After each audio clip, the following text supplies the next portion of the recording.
everyone, and welcome back to a Slice of Empathy podcast. I'm your host, Valerie, and today we're diving into an incredibly important topic, mental health.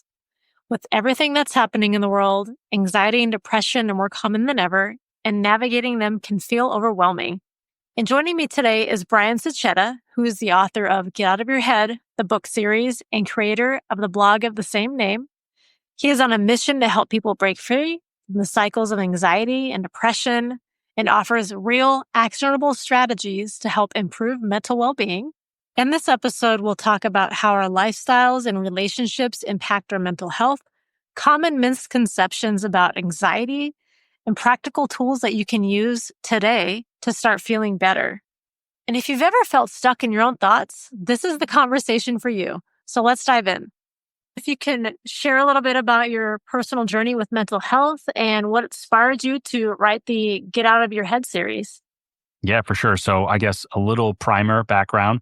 So I'm Brian Sachetta, the owner and author of Get Out of Your Head, which is a brand and book series that seeks to help folks overcome anxiety and depression. What got me into that space and what inspired me to write the books was my own struggles with both of those conditions. So I always talk about, I guess in the first book, and then there's also stories in the second, but I almost always start off with going to college and having a couple panic attacks, one before college, but one right at college. And at the time, I didn't know what a panic attack was. And even as I'm experiencing it, I don't have the terminology to understand like, hey, this is a panic attack and this is what causes them and this is what helps them go away, helps you get through them, anything like that. So that was a scary enough experience, a wake-up call, something that shook me hard enough to be like, wow, I don't want to go through that ever again. And it's not like overnight I snapped my fingers and I was like, hey, I'm totally cured or anything like that. But it became an intriguing point for me to say, like, that was painful enough. I don't exactly know what it was just yet, but there was enough pain there for me to then go do the research, right? Figure out what that was, start going to therapy, talking to different people, figuring this thing out. And so I usually say on the anxiety front, and nobody's perfect, we're all human, we all struggle in our own way. And so I guess what I'm getting at with that is like, it's not like my anxiety is entirely gone. I just do better with it now than I used to. And that's why I wrote the first book.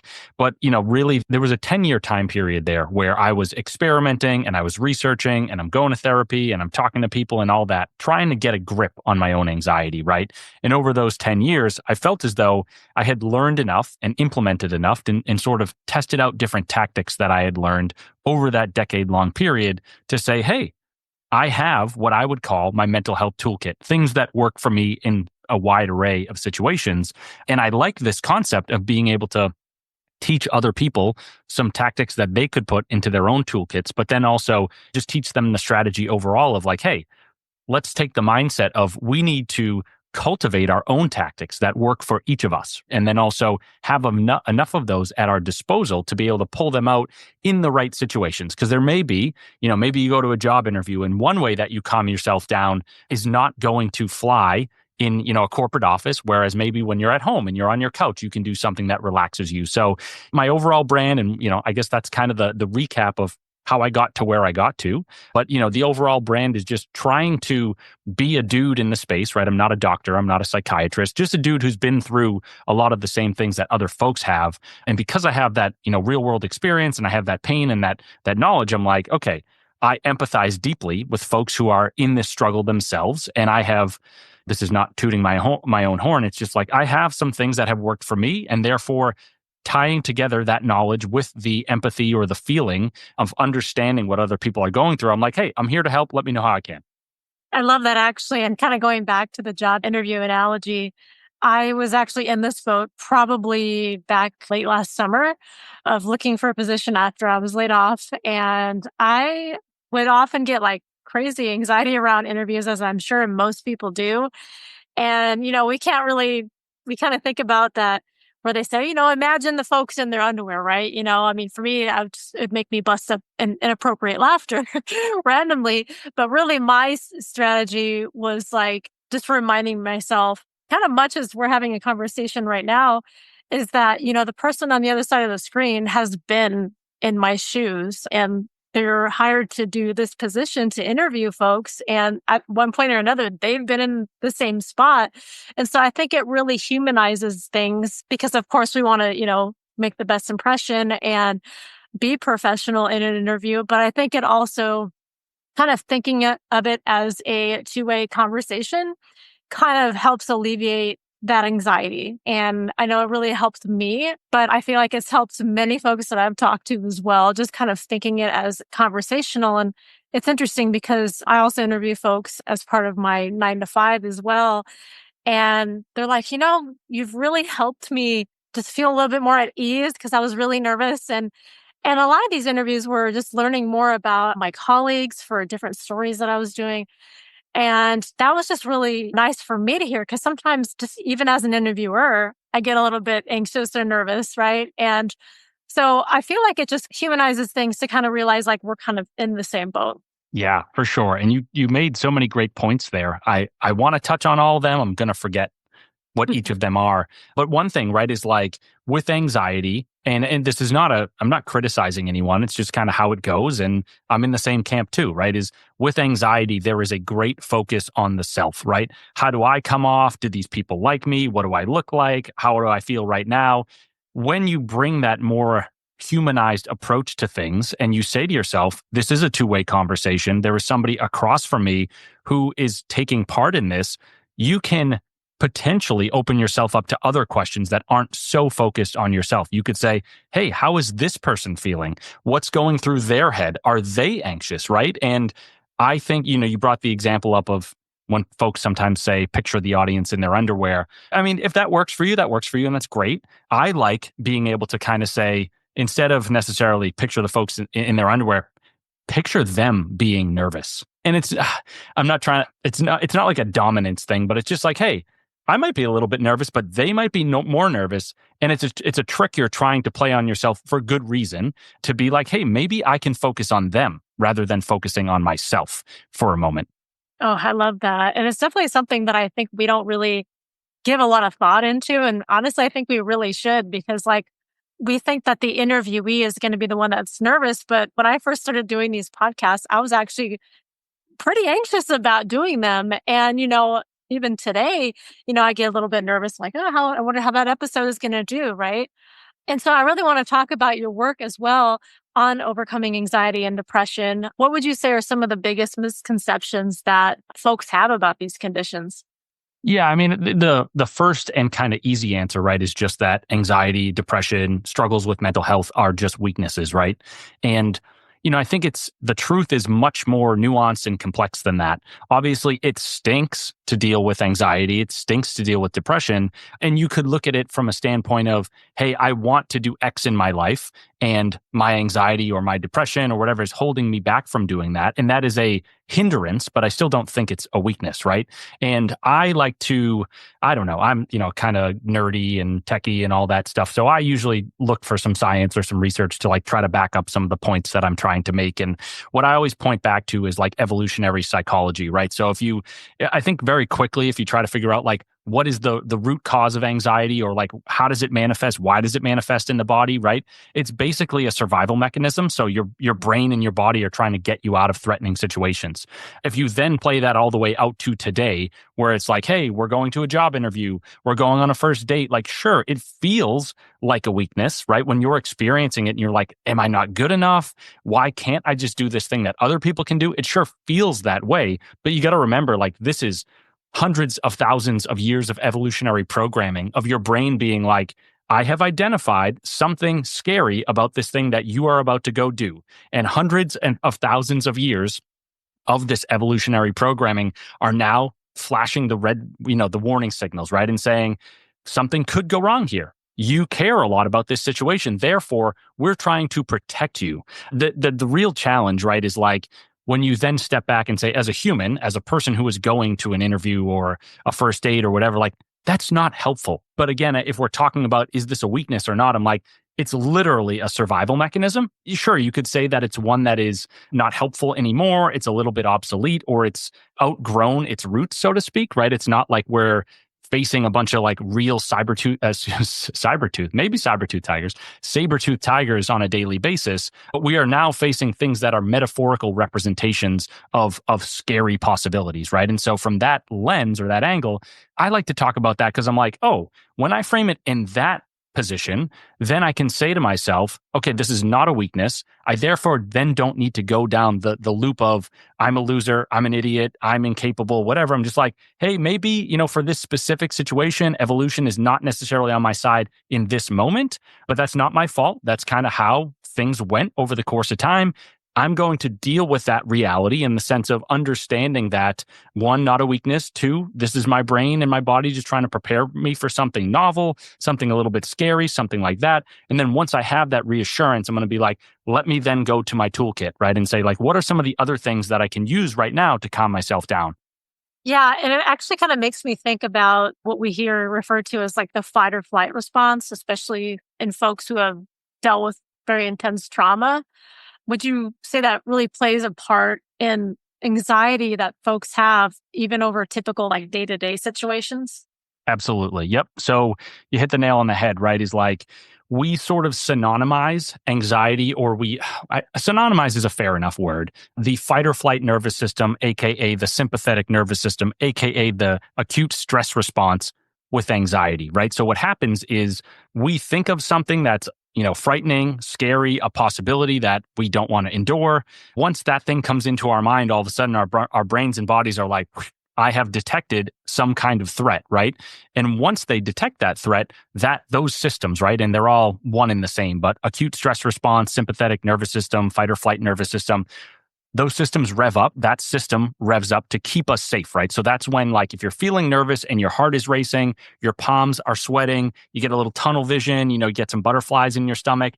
Those are all things that are designed to keep you safe. And if you kind of think about why, right? It's like the blood starts pumping. So that way, if you are actually in front of something that's menacing, you can run the heck out of there, right? There's enough blood to send you to your limbs to get you moving faster. With the sweat, it's kind of the same thing. It's another product of that sympathetic nervous system revving up. And so when we get that arousal, as in that excitement, and the internal systems in the body are moving quickly, it can become difficult to think through some of the things that, make us a little bit more calm. But to go back and answer the question, right, is all of those systems, we'll just call it the fight or flight nervous system, that gets activated, right, when we perceive some sort of threat. The difference, I guess, between like the traditional activation of that system would be, and today would be, I guess, by the book, that system is supposed to activate when there is a threat in front of us, right? And then anxiety, if you also look like kind of definitionally speaking, it's more like, hey, those same mechanisms are running, but there is not an immediate threat in front of us. And it's funny because sometimes people will say like, well, there's not actually a lion in front of you. So what are you scared of? And I would actually say the opposite. I'd say, sure, not a lion. Lions are much scarier, for sure. However, if you have something that is hanging over you for a month and you're like, this is really important to me, I can't let it go.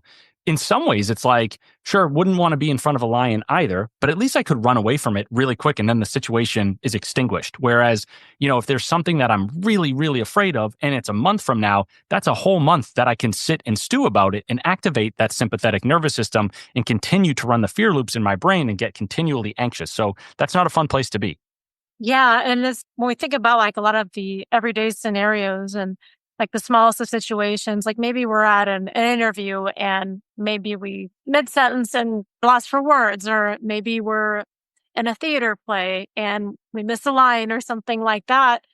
When we think about our minds going to the worst possible scenario, I feel like this is where kind of our anxiety will lead us to. And so I feel like what's helped kind of for me is breaking down this worst possible scenario situation and what exactly am I afraid of? And theoretically, this situation that I'm afraid of plays out like, what's the worst thing that can happen?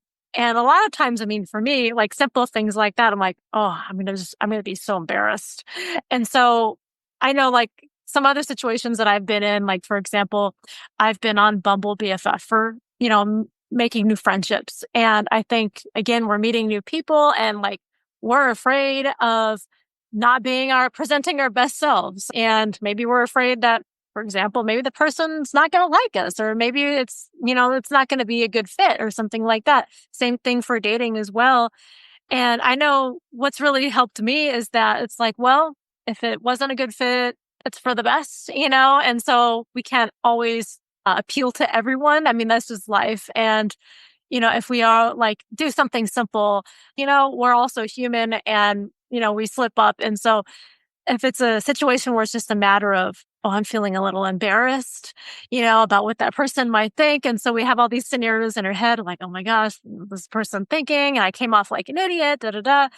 And so I think once we kind of break that down and we kind of get to the heart of it, and like, yeah, that's embarrassing, but so what? And I feel like that really kind of helps me. And from some of the people I've talked to, that's been helpful for them as well. Yeah, that's amazing. I love that. It reminds me, I had a personal coach many years ago, and he would force me to go through this exercise of basically continuing to ask. I think it would be like, and then what, right? So I'd be like, I'm so nervous about X, Y, Z. And he's like, okay, what do you think's going to happen? Or what are you fearing? Right. And I'm like, I'm afraid I'm going to go on this date and this girl's going to laugh me out of the room and it's going to go horribly. And then he's like, and then what? And I'm like, I'm going to be so ashamed. I'm going to be so embarrassed. And then what? She's never going to talk to me again. And that relationship's going to be over. And then what? And then I guess I might be sad for a while. And then what? Eventually, I'll get over it and I'll try to find somebody else. And then what? Right. And so you're going through and breaking this down just as you said, right? So what also comes to mind is, just the fact that, and I'm not trying to downplay any of this stuff, right? To your point, right? It stinks to get rejected. Nobody wants to go through that stuff. I'm not trying to make light of it, but it can be helpful, right? To go through these exercises. And I think another thing that is important or relevant to this point, right, is the fact that like my brand is called Get Out of Your Head, and that's for a reason. The reason is that we create so much of our own suffering, right? The fact that when we don't do these kinds of exercises, we think those worst case scenarios and we're like, I'm going to give this speech. I'm going to go on stage. I'm going to throw up, poop my pants, faint. Everybody's going to laugh at me. I'm going to have to leave town. People are going to post about me online. It's going to be the worst thing ever. I'm going to be the laughing stock of America.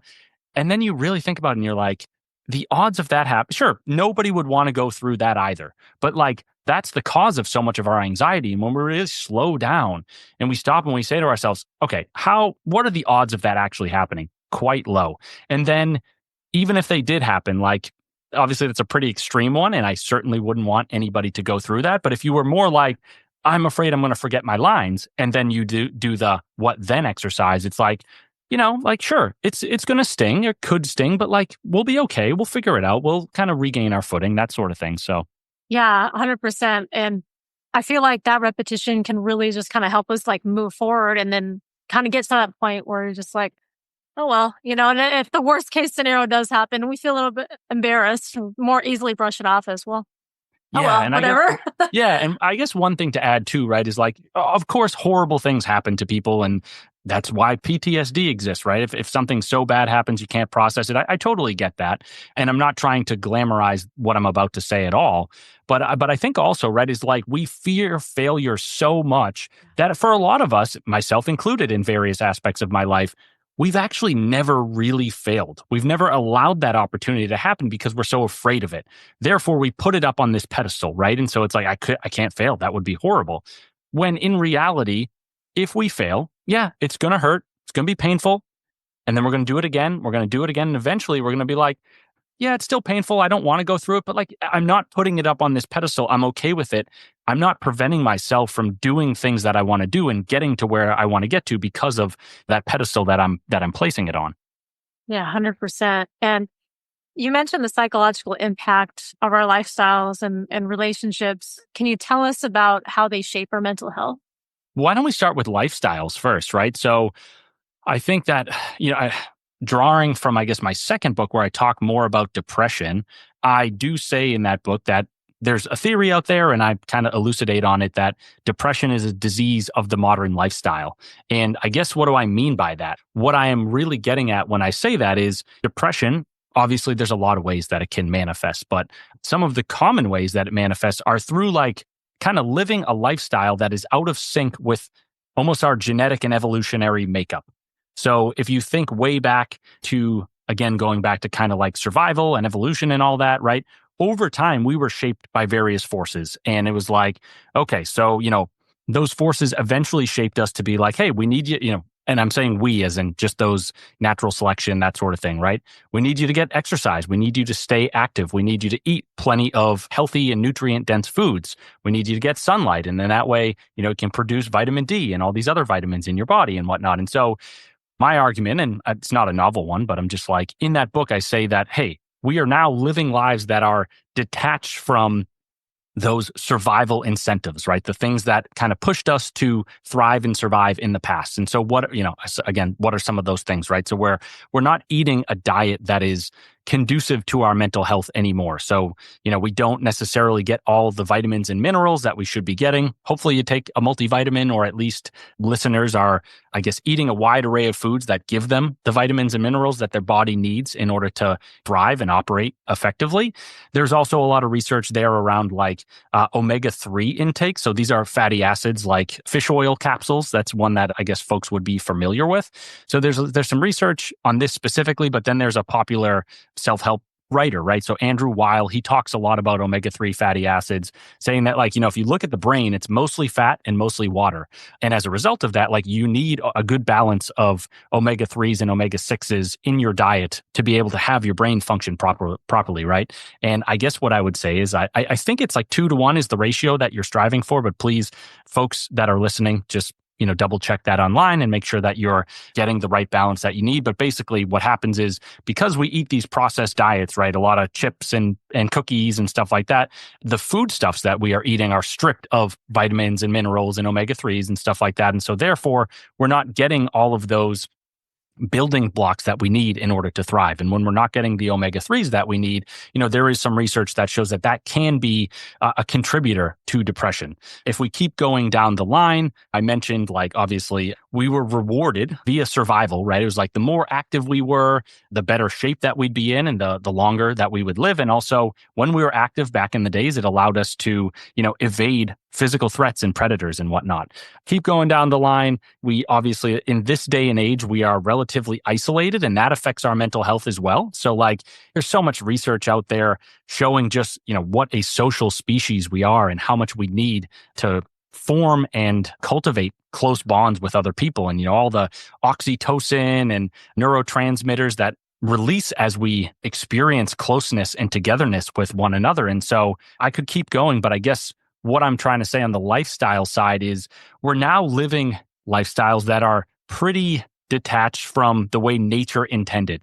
And I guess if we want to take back our mental health a little bit, have a little bit more control over our mental health, we need to lean back into some of these things that I guess what I would say like nature rewarded us for in the past. And so that would mean making an effort to try and I'm not judging because I'm part of this as well, right? I'm part of the struggle too, but making an effort to see friends and family and cultivate those bonds and have tight relationships, trying to eat a little bit healthier. Again, if it's like makes more sense, then, talk to your doctor, grab a multivitamin and just make sure that you're getting those nutrients that you need in order to help your body perform its best. Staying active to some degree, right? I'm not saying that you have to go run marathons or anything like that, but a lot of us work desk jobs where we're sitting down every day and then we go home and we sit on the couch, right? And I just want to make sure that folks are staying active, whether it's just walking is totally great. Make sure you're looking at your step count. And if you like a particular form of physical activity, if it's CrossFit or yoga or lifting weights or whatever,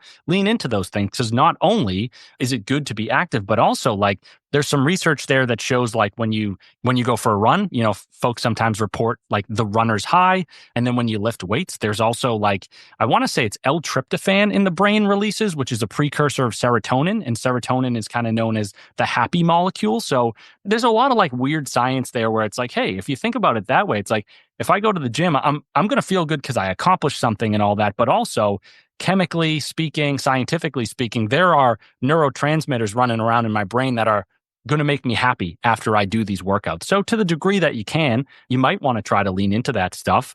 And then, obviously like we spend a lot of time online and we're on social media. And I think that like there can be great benefits of connecting with other people online and whatnot. But I just would ask that folks who are listening, like, be a little bit honest with yourself and say, am I really connecting with other people online? And am I getting a positive mental health benefit from that? Or am I actually doom scrolling and comparing myself to other people and making myself feel worse? So long-winded answer, but yeah, I mean, just trying to live a life or cultivate a lifestyle that is a little bit more attuned to or in line with the way nature intended. That can definitely benefit our mental health.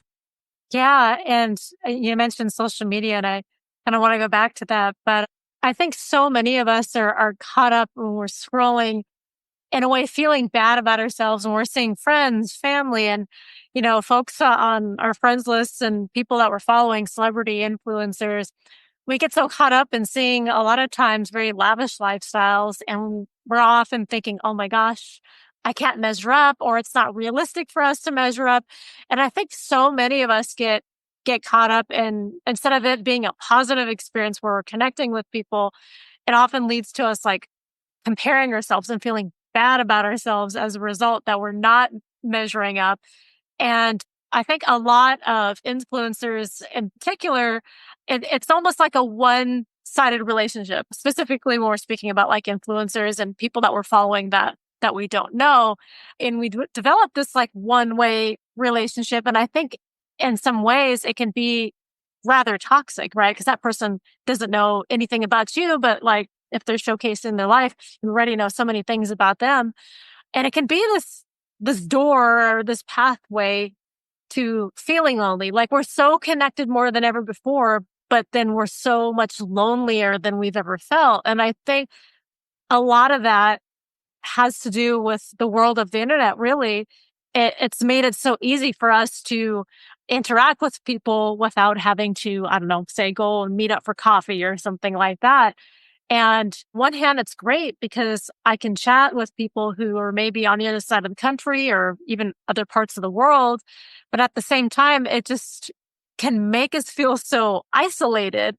And it's funny for me, one of my New Year's resolutions actually was to make more local friendships just because like as an adult, it can be really challenging because people are in all different seasons of life. People move, they get married, they have kids, and it's really hard because friendships, especially as an adult can be seasonal, and we are very social human beings. And as you're mentioning, nature intended for us to be active, to get out, but yet our lifestyles are almost by design in a way. We go to work, usually sitting at a desk, and come home, we're too tired to do anything else. So we really have to be more proactive and getting that exercise and taking care of ourselves and cooking for ourselves when we might feel tempted to get takeout or something like that. Yeah, no doubt. Again, you make a lot of good points. You were talking about one-sided relationships or connections online. There is a term for it. It's called parasocial Yes, that's relationships. it.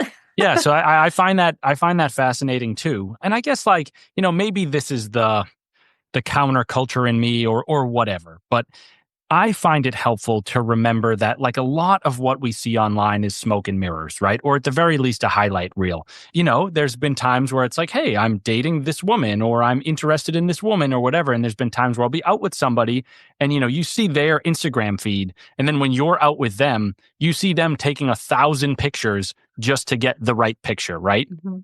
It reminds you, right? It's like, these are highlight reels. These are not accurate representations of real life. These are the best moments of people's lives. I'm not trying to be overly negative, but I think we all have to remember that in reality, a lot of people struggle, if not everybody. And I don't mean that in the grandest sense and everybody is, depressed and whatnot, but like everybody has their own battle.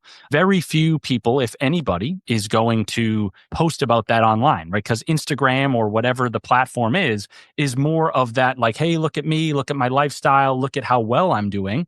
I'm not criticizing. That's the platform that we cultivate and that we built, right?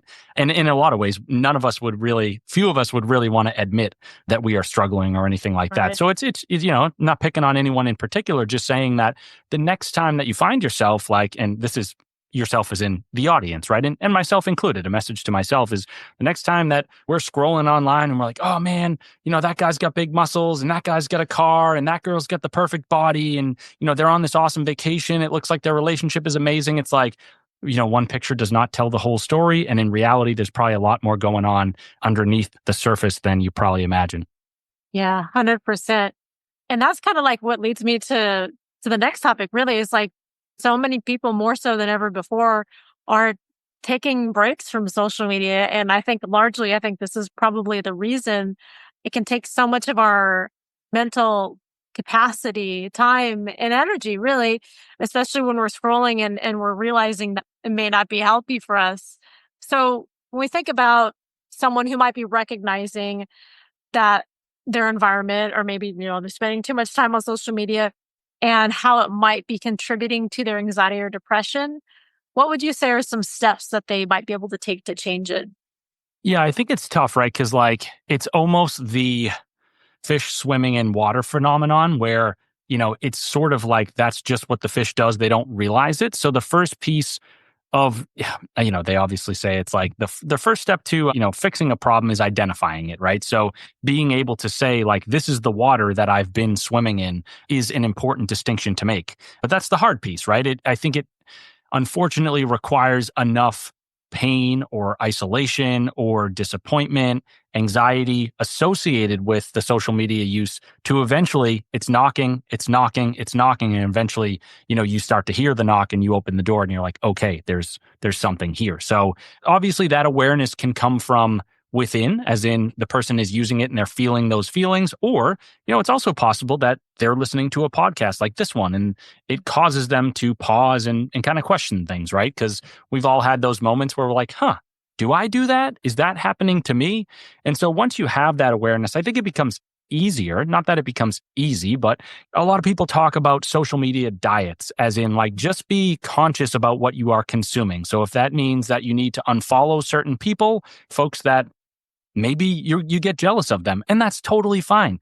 If you are seeing that some feeling is constantly coming up as a result of seeing their posts, guess what? You don't have to be the bigger person and be like, I can see their posts and not get mad. Just unfollow them. It's not a big deal. Or you can mute them if you don't want to outright unfollow them, if there would be social ramifications there or anything like that. You can also, you can set, there's different focus modes, right? Where you can put certain apps in them and not allow those apps to break through and whatnot. You can change your notification settings. One of the difficulties, right, is like, I work in tech, so I know how and this isn't a bragging thing. It's more kind of like, oh, that kind of stinks thing, where I see the manipulation of our minds that the apps, kind of do to us, right? And so one thing that really pushes people's buttons and gets them to take action that we don't all necessarily it's hard to figure out until you stop and think about it. And the only way that I figured this out was one of the apps that I built at work, we accidentally had a bug in the app. And so what I'm getting at is, the badge count on the app icon itself.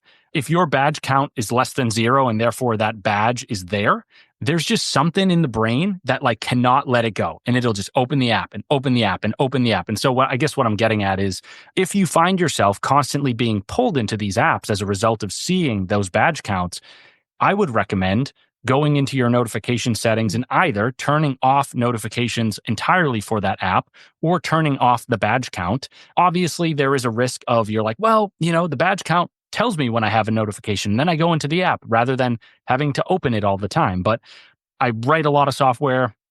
I see human behavior, psychology in these apps. And I'm like, man, this one time, I guess just to go into it a little more detail, we had a bug in the software. We set everybody's badge count to some number that was not accurate, and they had no way of clearing it.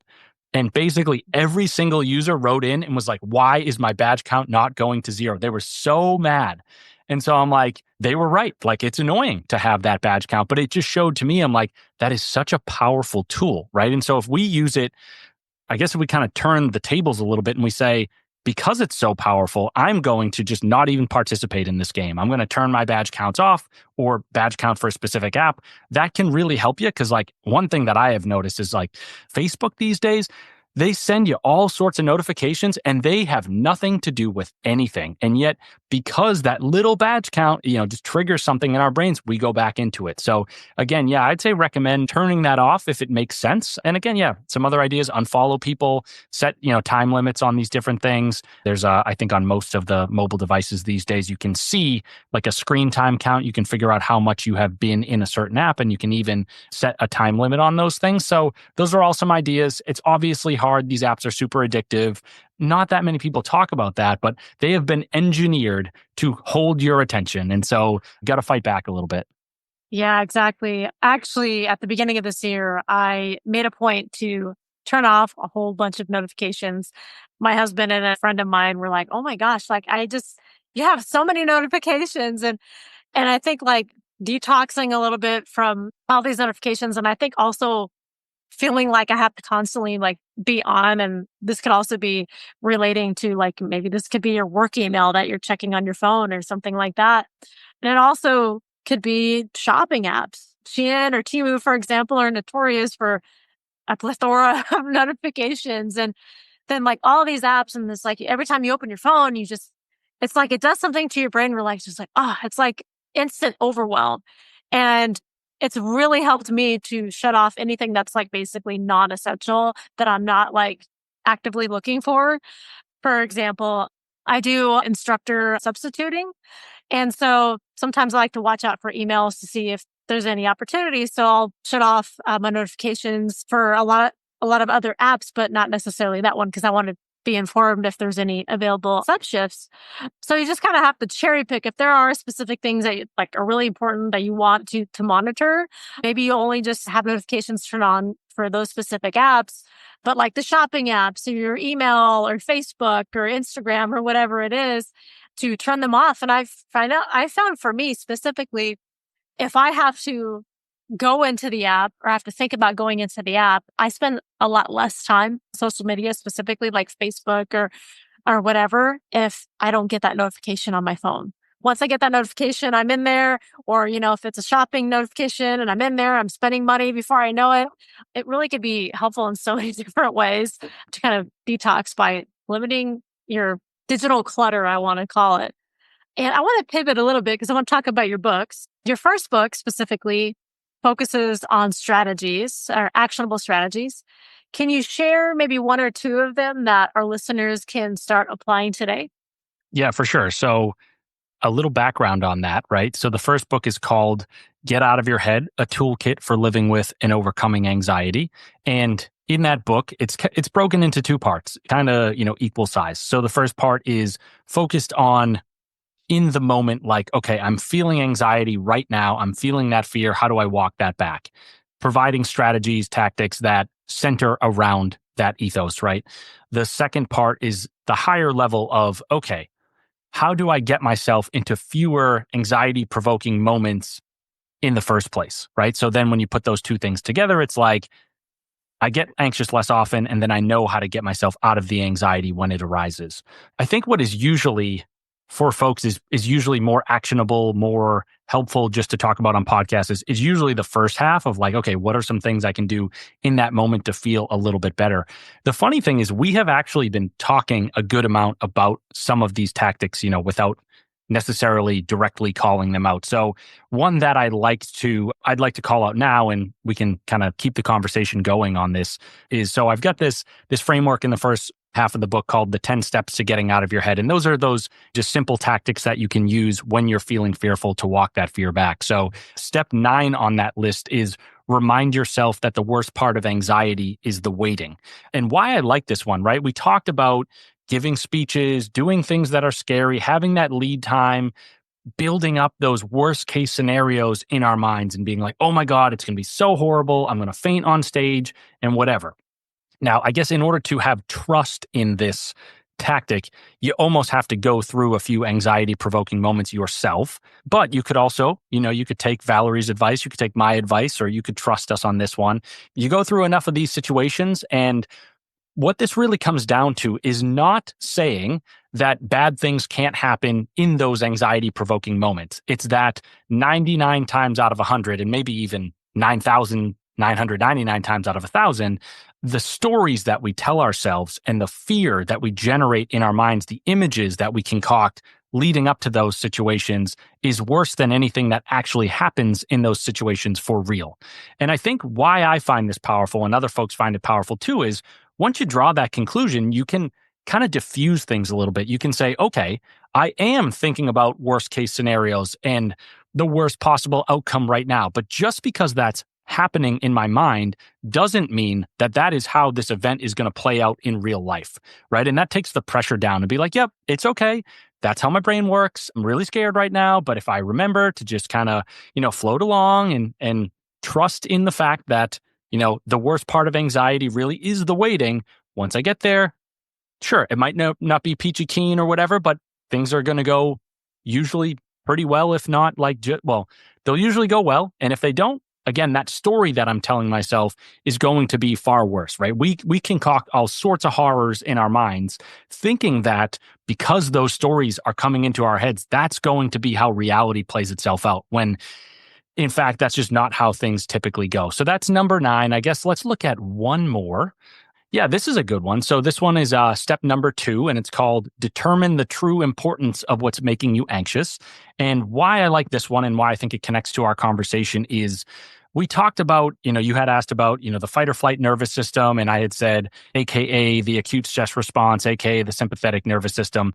So there is a sort of a theory out there. I mean, it's not like a scientific theory. It's more just like an idea that gets bounced around, right? And it's called the smoke detector theory. So the idea is basically, that sympathetic nervous system, all those other terms, like the vigilant parts of our nervous systems are incentivized to rev up at the first notice of a potential threat because, right, it's like sort of doing some quick math and saying it costs energy for me to run those, and I say me, but like for my body to run those mechanisms, that energy, it's sort of like an expected value payoff, right? Where you say, okay, yeah, that costs some calories to, sound the alarms.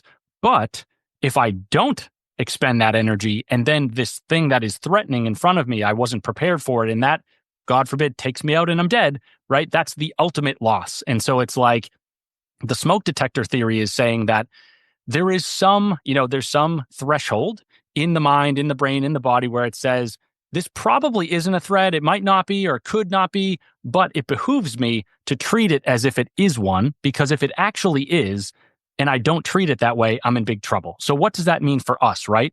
That means that job interviews and first dates or second dates or doing podcasts and whatnot, they're going to look like scary things that set off that smoke detector, because that's just the math that runs inside of our brains and bodies. The difficult thing about that is we get a lot of false alarms by virtue of that process, right? So everything that can make us anxious, therefore, is like probably or could set off that smoke detector, which means that we're going to feel a lot of anxiety. We're going to have those symptoms. We're going to have the running thoughts, even when in reality, if we were able to see the future, which we can't, we'd be like, oh yeah, this isn't necessarily the end of the world. This isn't a saber-toothed tiger. I'll be all right here. Here's what is most important for us in, dissecting this step is basically being able to say your brain works like, or the anxiety inside of you works like a smoke detector, right? And so almost anything could trigger it. Once it gets triggered, it's up to us to then say, hey, I know that this triggering is not always justified. Sometimes most of the time, I need to step back and say, okay, that alarm is going off, but is it the equivalent of me having blown a candle out in my bedroom? Or is it, the equivalent of a raging inferno, right? So is this something that is an annoyance and something that scares me, but it's like, hey, not actually that big a deal in reality or in the long run? Or is this actually worst case scenario of all time? And I think a lot of the times when we step back and we have that awareness and we get sort of that new calculation to be like, and even if we say, hey, yeah, this thing does scare me, but it's not the end of my life, right? That can bring us some reassurance. And then all of a sudden, with that reassurance, we tell our brains, we tell our bodies, we tell that smoke detector, like, I've had enough of you. Like, just turn off for now. We don't need you right now. So I like that one because I think it applies to what we had talked about earlier in trying to get those internal systems, those pesky internal systems to quiet down. Oh, absolutely. And for anyone who is just starting your books, you also have a second book. But our readers need to read them in order. If you could give a teaser about your second book, what would it be?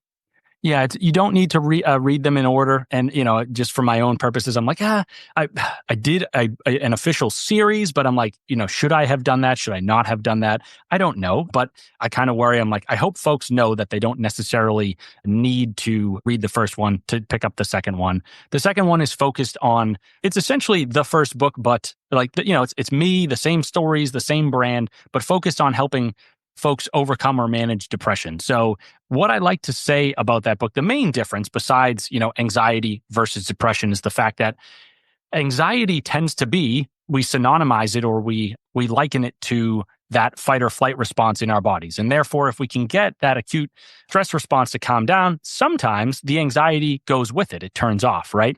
The difficulty with depression is it's larger, it's more all encompassing than anxiety. And not that anxiety can't be all encompassing, but more often than not, depression is this larger black cloud that hangs over us, right? So sometimes it's a harder and longer battle to fight. And so that second book is more geared toward those larger pictures, kind of philosophical approaches to the disease of depression. And also just giving folks, kind of like providing, it's almost like I am trying to be a good friend in that book and like really there with the person and help them through this difficult time, because depression is really hard, right? And you need somebody in that battle with you. Not that you don't in anxiety, but depression can last a pretty long time. And sometimes when you're in that pit of despair, it's really hard to see out of it. So there's a lot of things that are actionable in that book, but there's also more high level stuff of saying, okay, depression is, for the most part, it's like an imbalance of certain things in our lives, right? So maybe our bodies are kind of out of alignment, right? Maybe we aren't using them the way that we should be. We aren't exercising. We aren't eating the right foods,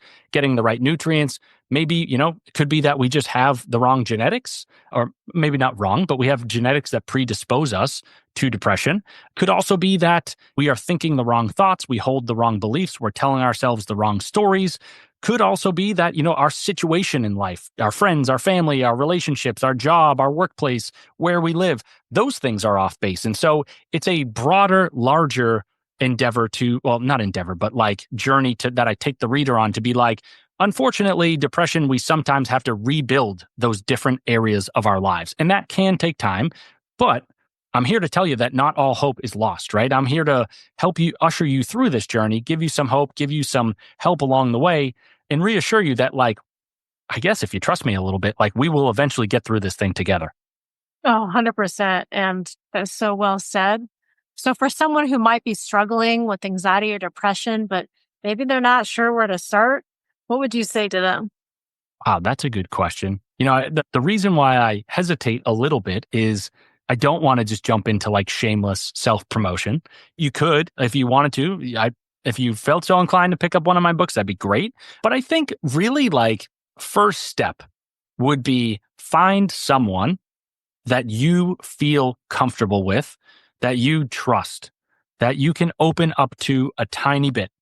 That could be a friend, that could be a family member, that could be a doctor, a therapist, a coworker, whatever. When we hold our feelings inside and we don't tell anybody about them, they tend to grow and fester inside of us. They just get worse, right? There's this notion of we're only as sick as our secrets.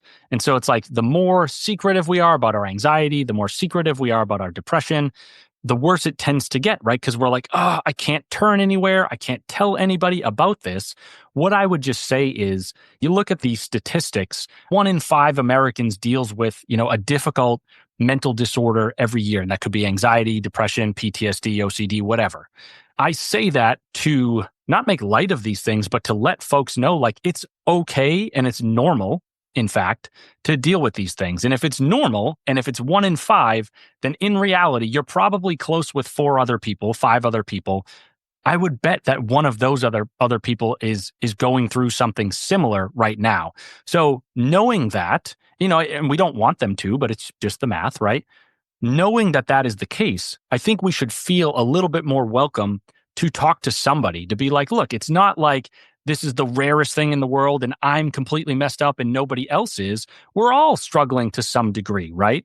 And the more that you can connect to other people in that and confide in them in a healthy way that helps support you and you feel comfortable in, the more that is going to support you on your journey overall, right? Because even if it's just one conversation, like I bet that's going to help a lot, but I'd also bet that is the start of something else, right? You talk to that one person, they refer you to somebody else, a different resource, what have you, and then you're starting to get on your way towards finding, more healing. Yeah. And I think once we're more open to having those dialogues, whether it be with friends, family members, or what have you, I've noticed that, we kind of all realize that we're all in the same boat, really.